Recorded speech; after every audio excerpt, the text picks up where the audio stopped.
Who is King Henry? Well, if you're watching this video, I'll assume that you don't know who he is. Most people will assume that King Henry is a great, brave and powerful leader that took his country to victory. But is that the truth? After King Henry brought his country to victory, he has to be a hero. Before we give him his hero title, let's see what he's actually done. Let's rewind a couple of years back. Before becoming a monster, King Henry was a reckless young boy, usually hanging around the tavern with his friends. He spent time drinking, joking around and avoiding responsibilities not expected from a future king. Another round. Hell yeah. Then he was known as Prince Hale. However, after his father's death, Henry becomes the King of England and leaves behind his wild lifestyle. In 1415, King Henry invaded France to become France's king. Henry claimed that France belonged to him, but the French weren't convinced. They'll be mine now. What? How? Why? Because I said so. I don't think that's how it works.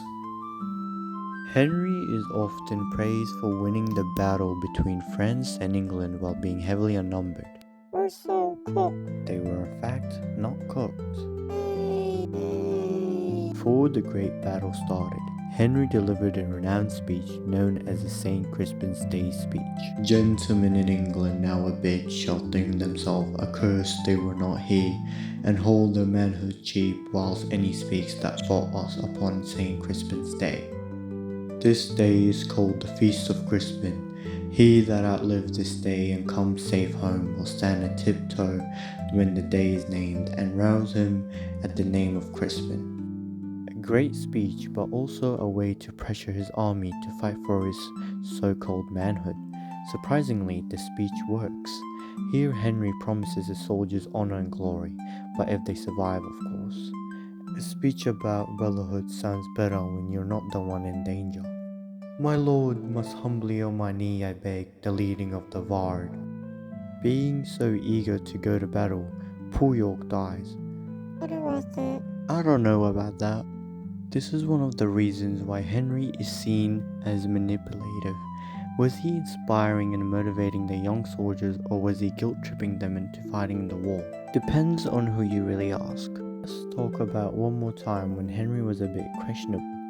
During the invasion of Harfleur, Henry threatens the townspeople with terrible violence if they don't surrender. I will not leave the half-achieved Harfleur till in her ashes she lie buried. What is to me when you yourselves are cause if your pure maidens fall into the hand of hot, unforeseen violation? In other words, surrender or face serious consequences. Not exactly what a hero would say. Your fathers taken by the silver beards and their most reverend heads dashed to the walls, your naked infants spitted upon spite. These threats showed a brutal side of Henry, the villain side. Then Henry also orders the execution of French prisoners.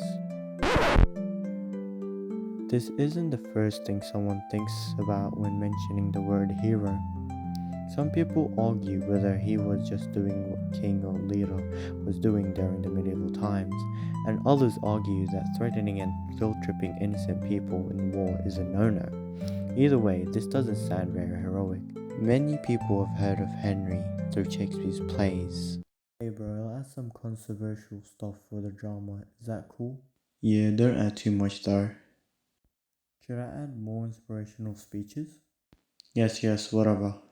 So back to what I was talking about. Henry was a great military commander, leading his country to victory.